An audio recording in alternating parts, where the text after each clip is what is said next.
Okay, good evening. This is Trinity Security Allies doing a webinar or a training on threats inside the church. Really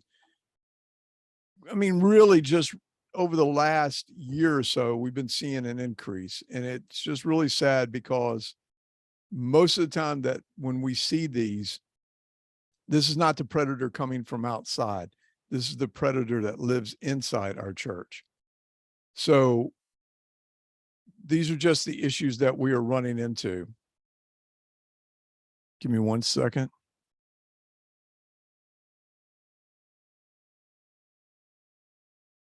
So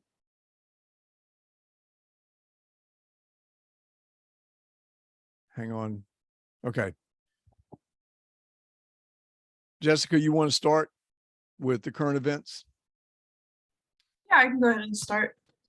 So as most of you guys know, we send out a current events email every single Sunday, and we also have our Church Safety Network Facebook page, and we share all of the current events that we have throughout the week on there as well. So if you want any of these, you can sign up for that current events email or go to that Facebook page. But here are some that we have from this week already. So first, in Chicago, there was a funeral at a church, and as people were leaving, there was a drive-by shooting and people were injured. So I put this on there. If your church has special events or if you're by a street, safety of these events is just something to take into consideration too, especially if you're going to have a large crowd or if you know that the area that you're in is not a nice or great area. Just be thinking about safety measures that you can take there. Second, there was a church in Dallas that had to shut down on Sunday because of multiple bomb threats that they received. I have been trying to follow up on the story and I haven't found any evidence that they actually saw a bomb or anything like that, but I did see that they had 2 reports that they thought were credible enough to close down the church, and it's a big historic church down there, so that was particularly really interesting. Third, there was a woman in Pensacola who was attacked by a man and then ran to a church for help. And this was on a Monday. So we talked a little bit in our members only meeting last week about how churches are having vandalisms and staff is kind of there while the vandalisms are happening. So maybe having some training with staff, but also training with staff on what to do if they encounter a situation like this. Again, especially if you're in not a great area, because this is not the first story that we've seen where somebody injured runs to a church for help. And so that's just something to take into consideration.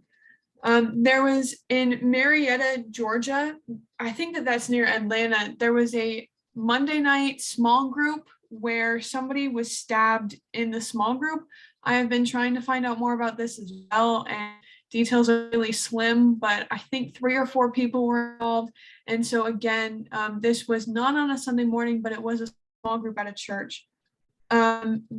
We've been seeing a lot of vandalisms, a lot of fires being set at churches, and there was just another church that had their welcome sign burned and their property was vandalized. And then the last one that we had was there was a shooting in Alabama. It was on a church parking lot and 2 people are dead, 1 was injured, and 1 is in custody, and that was Monday. And so again, just the parking lot we talked a lot about this last week, just considering what's going on at your church throughout the week in addition to Sunday morning. And so those are the current events that we have. And if anybody wants any more information on those, just reach out and I'll be happy to send it to you.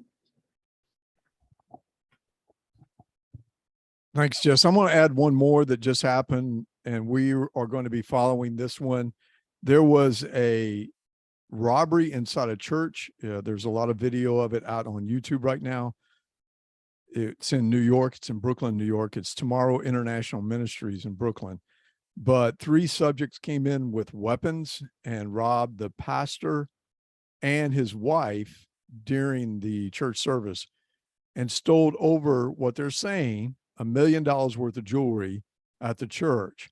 Now, I'm going to tell you right now, I'm having a hard time with this robbery because these 3 guys came in and only hit the pastor and his wife and didn't rob anybody else inside the church. So we're going to be paying attention to this because I'm hoping it's not what I'm thinking it is, but I really question exactly what happened here. I don't understand why the pastor, one thing, was wearing the expensive jewelry that he was. I mean, when you see the picture that he has a gold chain on, that is, it looks like it could be expensive. He also had a Rolex watch that was very expensive, but he's online, and next thing you know, 3 people come in, their faces are covered, one has a hoodie on, and like I said, they pointed guns at his wife and him and the congregation and just grabbed them. So anyway, it can happen in a church. I mean, this is a kind of a small church in New York, but and of course, we're talking New York. We're not talking Florida and things like that, but it's a little fishy right now, and I'm really hoping they get to the truth here, because I just have a hard time with them just coming in and hitting the pastor and then running. So, If I could just say something really quick, Dad, I've Sure. been following that one too. We had it in our current events last week. And from what I've seen, and I haven't done much digging into it, but from what I've seen is that this pastor was either very known on social media or something like that, but he's gathered a lot of attention. So I don't know if that plays into it at all, but I have been seeing that he was known, or he was a high profile pastor is what I've been seeing a lot of. So we'll do more, and we'll do a follow-up in our current events email. But yeah, I think that was in the last one. But yeah, I've been following that one too. yeah. All right, so let's get down to it. So one of the questions that I bring to you is, what do we consider a predator? And of course, with the pictures right here, you can see the lion, you could see the owl, you can even talk about the mechanical predator that we talk about all the time that the military uses. But the definition of a predator is a person or group that robs, victimizes, or exploits others for gain.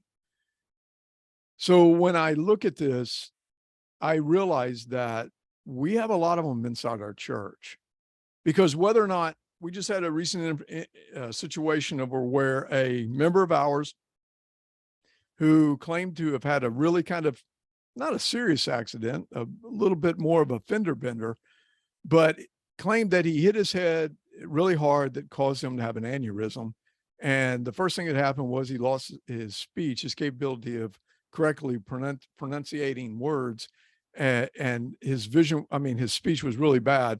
But then all of a sudden, like within a month or so, he has this miraculous miracle that happens. And trust me, I don't want to say that I don't believe in miracles. I see them happen all the time. But then the other day, he also claimed that he could not see and was standing outside of the church, and he was hanging on to his truck while he was smoking a cigarette and claiming that apparently the aneurysm was acting up again because now he could not see. And so we called paramedics, and which he had refused and did not want us to.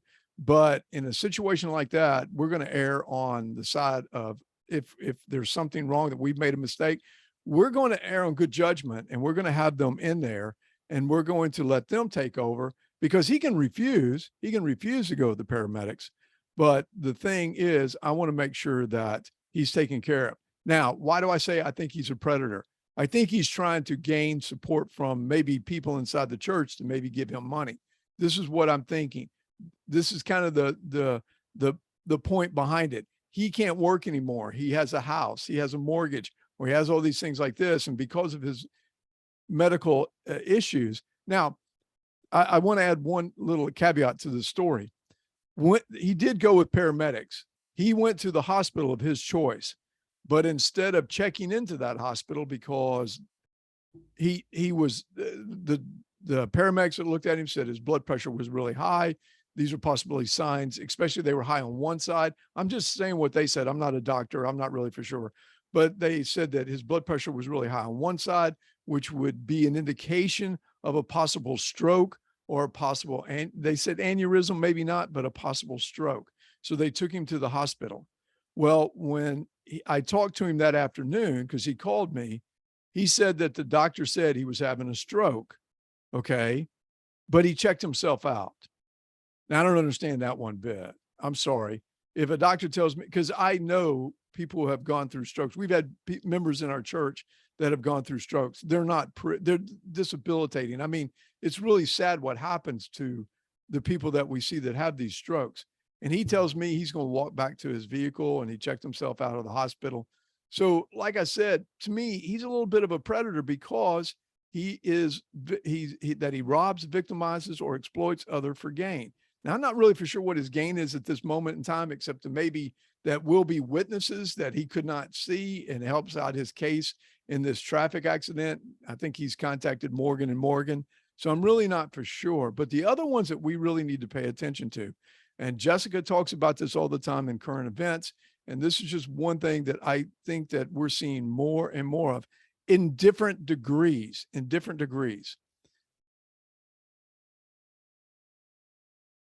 Christian Today did an article back June 8, 2018, and I talked about this. I talked about this at great length.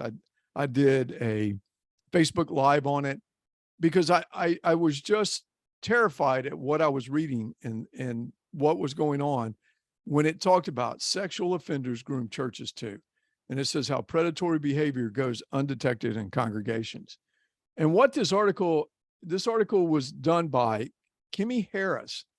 And Kimmy Harris, who is a victim of being sexually abused by somebody that was inside the church.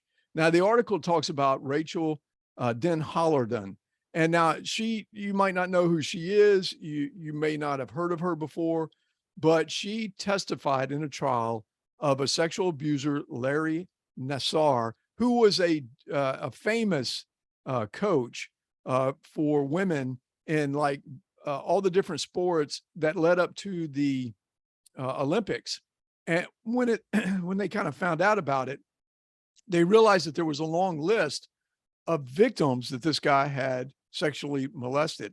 But what she talked about was an incident that had happened to her in the church many years before, when she talked about how a man who had long sexual abused children sat in front of the pastor waiting to confess his crimes.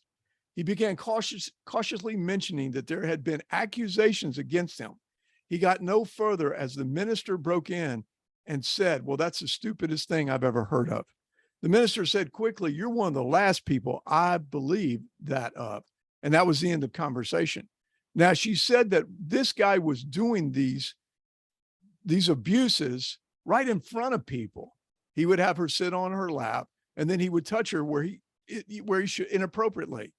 And when they went to the church to talk about this church, the church shunned them and told them that if they brought this up, that the church would basically kick them out. And so these are the things that we really need to be paying attention, that when a child comes to us, when a young person comes to us and says, "I have been sexually assaulted by somebody or inappropriately touched by somebody," this immediately needs to start an investigation.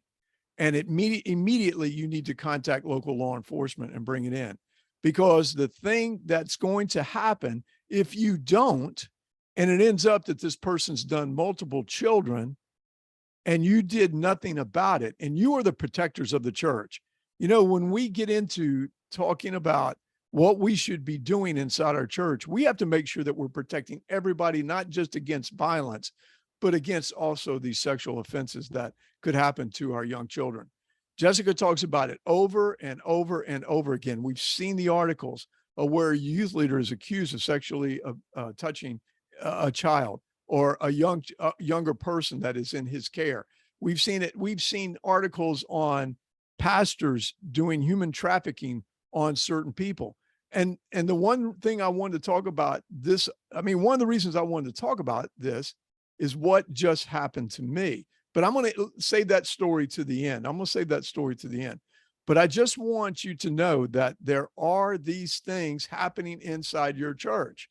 Whether or not it be one of the leadership, there's somebody inside that church that is a predator that is watching for an opportunity to exploit people that are in your congregation. Sometimes they're elderly people. Sometimes they embezzle money from them. And that was the other thing that, you know, we're going to talk a little bit about. But 7 warning signs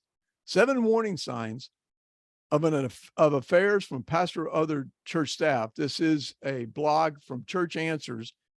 This was done a few years back. Tom S. Rayner did it.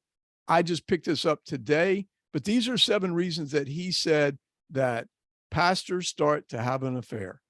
I neglected my family. Church work can become a deceitful mistress. I struggled to find the male equivalent of the word. We became so consumed of our ministry that we neglected our families. 1 Timothy 3:5 is clear that our families are part of the ministry. I had no system of accountability. If your pastor doesn't have a group of men that are sitting with him all the time and talking to him all the time, you need to look at that, because these are the people that protect him from having these type of issues. And I want to say this. The pastors out here are their own worst enemies, because sometimes they feel like they're inapproachable, and that's just not the right thing. So they need to have somebody that is holding them accountable at all times. And it's not the spouse. It's not the spouse. It has to be a group of men that come around the pastor, and or if it's a female pastor, it has to be a group of females that come and keep them accountable. Another thing, it says it begins with counseling. Sometimes the word, and what they're talking about is when the pastor counsels somebody else. There's this transference is used to describe what happened in counseling. The counselor or counselee becomes the object of attraction instead of one spouse. One or both of the parties see the other as something his or her spouse should be. In other words, if all of a sudden the pastor is counseling somebody and they say, my husband says I'm not attractive, and the pastor in return says, oh, you're beautiful. Okay, let's just start this right here. Male pastors should not counsel females, not alone in a group. And it should not only be the husband. There should be somebody else if there's something like this going on. It just shouldn't happen. Another thing, my coworker and I begin to confide in each other on a deeper level. Listen, our church has a strict policy.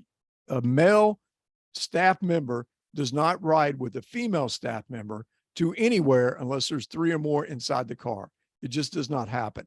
There's no single one-on-one when staff members get together, because what happens, they begin to build up these levels of relationships that begin as emotional and then could possibly become physical. Another reason, I began neglecting my time in prayer and daily Bible reading. That goes back to making sure that you have men of accountability that are watching over you and keeping you safe, because these things start to happen when they're working too hard, when they're not able to really stay focused. It said here, prayer and time in the Word are intimacy with God that precludes inappropriate intimacy with someone on the opposite gender. God comes first. Another reason why, he or she made me feel so good about myself. Sometimes when you're neglecting your family and you're looking for somebody to talk to you, it ends up being somebody outside of your relationship or outside of your family. And this is where you start to really have problems.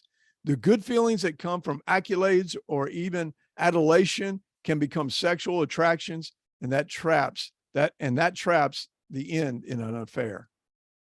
It began on a trip together. Once again, we're going to talk about this. Men and women should not be traveling alone inside a vehicle with anywhere or any trip. We were coming back from Tennessee. We had, it was a high school camp. We were coming back from Tennessee. I was riding with one of the safety team members, Tony. We were coming back in his truck. One of the female leaders came and asked if she could ride back with us. And I told her, I feel very uncomfortable about that, and I don't think it's appropriate. And she said she appreciated it, but she was really hoping that we would make an exception. And I said, no, I'm not going to start that right now. You cannot do these things. You cannot do these things. That break down a lot of barriers that should be put in place to protect your pastors. So I'm going to go back. This is a story I need to tell you, because this is just one of these situations that I don't know why God put me in this position, except for that we can talk about it right now among ourselves. Because from what I'm kind of looking at who's out here, and I don't really see any pastors. And if there is one, you need to be listening to this too.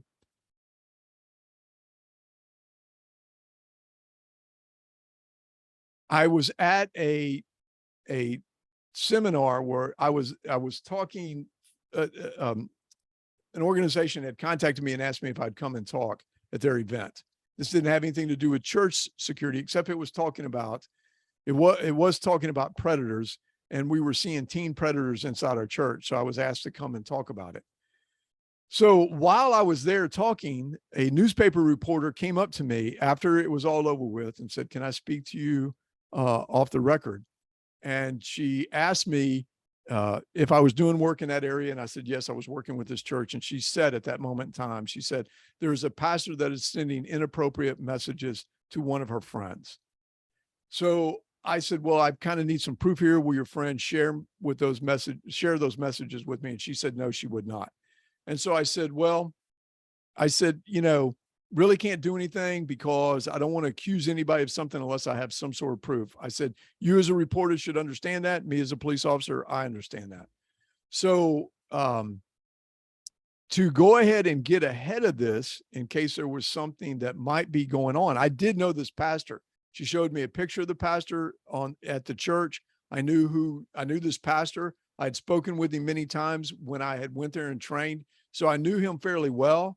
So I gave him a call on the phone and said, listen, hey, I just want to let you know. And I just said, I have been contacted by a person that says that you have sent inappropriate text messages to her friend.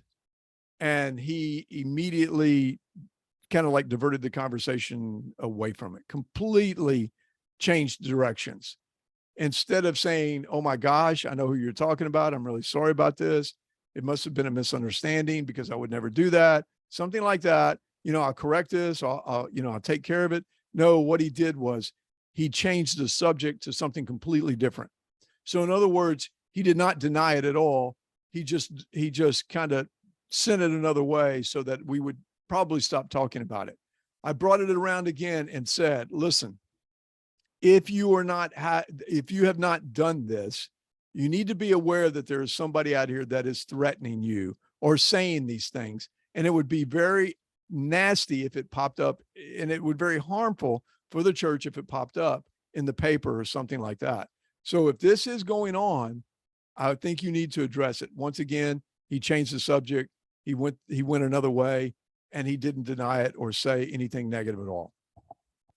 I had made my phone call. I had called him. I had talked to him. I went on and left it. The next thing that happened, the person contacted me again and said, this person, the victim, supposed victim, wants to call you and talk to you.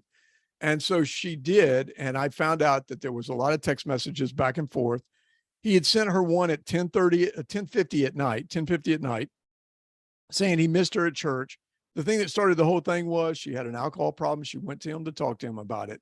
And he took her into a room by himself and shut the door after church. It was after church. There was nobody else in the building. That really just kind of made her feel uncomfortable. So there were more text messages and more text messages. And so she really felt like that she wanted him not to be able to do this again. I went to the safety team leader, just like what I am at my church. And I said, you might have a problem here. And I explained it to him, because you as a safety team leader, you as the one that is protecting this church, has to understand you have to protect it from the threats on the inside, and you have to protect it from the threats on the outside. So I went to him and told him about what I'd found out, what was going on, how reliable I thought it was now, because I had now talked to the victim. He went to the pastor. The pastor admitted what he had done, but then denied a whole bunch of other things. I mean, it was terrible. It was terrible. Instead of just owning up and saying, okay, I did it. I'm sorry. I didn't think of it as inappropriate. I've learned from my lesson. Now, this is an older pastor too. This isn't some young 30-year-old or 40-year-old. This is an older pastor that should have known better. That pastor is now leaving the church. So this is what happens. His career, to me, and I'm just going to say one last thing. The person, the newspaper reporter, then got in touch with his wife and said the same thing that she had said to me to his wife. So this right now is a black eye to this pastor. It's a black eye to this church, because, and listen, the church safety team leader told me that once this pastor leaves, he's pulling together the staff and saying, this ends right now. Do not ever let this happen again. So what are the things that I would tell you? Talk to your pastor about it. Tell him you're not going to leave him alone with a female. You're not, if he says to you, go ahead, you can leave, you say no and don't do it. So I'm just warning you, this is things that are going on out here and it's happening more and more. And we as a safety team, leaders, members, we need to be paying attention to this because it could hurt our church. And we love our churches. I mean, we love our churches and we don't want to see something like that come out in the paper. So why God put me in this, like I said, when she showed me the picture of who it was, because she didn't know who it was, she went on their website, saw their staff. I'm thinking to myself, it's some young pastor that, you know, like had just started in the ministry and stuff like that and just got caught up in the moment. No, it's the lead pastor of the church. So these are the things that we as a safety team need to be watching and making sure these things don't happen on our watch. We really have to be paying attention to it. Another thing that we just had happen to us, we talk about that, and it's embezzlement. And those people, you have to have guidelines, strict guidelines on how the money is collected, how the money is counted, how the money is moved from one place to the other, because we had a guy that had been doing our money for 20 some odd years, as long as I can remember, as long as I've been at the church. And we had a new accountant that came in and he watched this guy for 1 week and said, he's stealing from us. And they put a camera on him. And sure enough, we caught him doing kind of just like what this picture right here shows you. He was going into the envelopes of the offering envelopes where he could feel that it was cash, and he was opening it up and he was taking it out and he was putting it in his pocket. And I will tell you what we found out when we started looking at what had happened back when he was collecting the money. We saw that our cash amount was around maybe 180 to maybe $500 a week. For a church our size, that was just wrong. And my pastor had been walking around for a while going, I don't understand what's happening here. I don't understand what's happening. When he was caught and released, we went to $1,800 to $2,000 a week in cash money. So that's how much he was taking from us during that time frame. So we have to be aware. We have to put procedures in place. If you feel uncomfortable about the way that the money is collected, is stored, put into a safe, all those different things like that, anything that makes you feel uncomfortable, you need to talk to your pastor about it, because everybody and their brother trusted this guy. They said he was the most trustworthy guy in the whole wide world. Now, what had happened before COVID, there was where we were making sure that two people were in to move the money into the safe. You know, they would separate the money from the checks and put it into the safe. There was always two people. After COVID, we started putting the money, we stopped doing offering like you normally do offering. We were just having people put money into a box, an offering box, and he was going around collecting it. But when he went into the room, he was all by himself. So when this happened, it just fell apart on us. So when we run into situations like this, we need to be paying attention to it. I had made comments of concerns I had. I wanted a camera in that room from the day one that we moved into the building. I wanted a camera in that room so that we could keep people honest. They did not put it in there because everybody trusted this guy. Now, he had come to me and he said, hey, I have no problem if you want to put a camera in here. Well, of course not. He knows that the church isn't going to do it, but he doesn't want to say, hey, I don't want a camera in there. That would really cause some suspicion. But he came to me and said, hey, I don't mind. I don't have a problem. But the church said, we've trusted him all these years. We'll continue to trust him. He would never do anything like this. The video is heartbreaking. The amount of money that he was taking out was heartbreaking. So, and the thing that just bothers me the most is he was stealing from God, not from us. We had given our money to the church now to be given to God, to be used in God's kingdom, and he was taking money from him. So I just can't say this enough. Watch out for your pastors, watch out for the offerings and the monies, because you want to make sure that everybody is safe and you don't lose people from your congregation because they're upset at what has just happened. So with that, any questions? I am not seeing any in the chat, but I will keep an eye out. in case anybody has anything. Okay. Then I'll run through the end here, and y'all, if you have questions, please don't hesitate to write something in the chat. So USCCA, if you know of a church here, I want to say this: we are now sponsors with USCCA. They are helping us. If you know small churches or somebody that needs security but don't think that they can afford it, please have them contact us. We'll put together some sort of training, make it open to everybody, and plus USCCA will come out and help us sponsor the events. But you don't drive without insurance. Why are you carrying a concealed weapon without some sort of insurance? So contact me if you have any questions, and we'll talk about that. We have our free resources out there. You can go out and get them online. Most of you already have them. If not, they're PDFs you can download. Putting together a safety team, developing a safety team, carrying weapons in church, and Sunday morning what to look for. My book is doing really well. If you've not gotten your copy, please contact us. I'll sign it and send you a copy of it for a $20 donation. So we're really happy with what's going on with it. We're looking for speaking engagements on the book.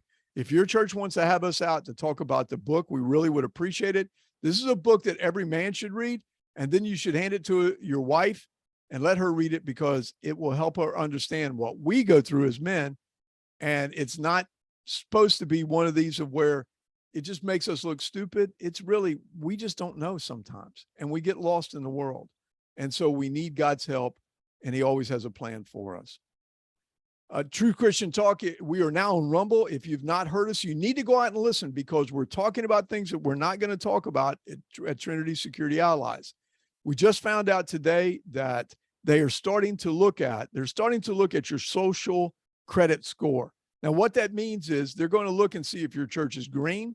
They're going to look if your church allows diversity, and they're going to look at your church and see what type of if your church made contributions, or if your congregation is a certain way to a certain political group, that affects your social credit score.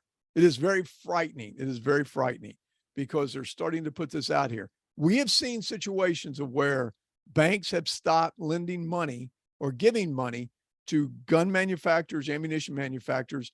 One of our own friends here in this area who owns a gun shop, Sam's Club, canceled his membership when they found out what his type of business was. So these things have already started to happen. We just saw a newspaper article that talked about how the federal government was going to stop money for lunches at a Christian school because they did not allow transgender type training or critical race theory. It's going to end up going to court. We know it. They're going to lose. But the thing of it is hopefully you can find somebody that will take it for you and run with it. So these are the things that we talk about on True Christian Talk on Rumble. Please go out and listen to it, subscribe. I think you'll really enjoy it. Thank you for coming out. If there's no other questions, then I'm not seeing anything in the chat, so I will just say we will send out a follow-up email with all these links to the articles that were talked about and the current events. And that's all, unless anybody has a last-minute question. Thank you all for coming out. I really appreciate it. I will be traveling for the next 2 weeks. I'm heading out to California for a retreat. I'm trying to get some time with my accountability partners, and we're going to sit around a big 600-acre ranch, and we're going to do ranch things. And I'm just looking forward to it. And on my way back, I'm stopping in Odessa, Texas, and I'm doing training there. So we're really excited about being able to now say that we've been in Texas to do training. I had been there before and just kind of did an hour's worth of training once with another organization, but this is going to be a 3-day type thing where we work with the school and we also work with the church. So I'm really looking forward to it. If there's nothing else. Nope, we're good. All right. Be safe, please. Be blessed. God bless you all. Thank you for your ministry. Keep up the faith, and we'll be talking to you soon.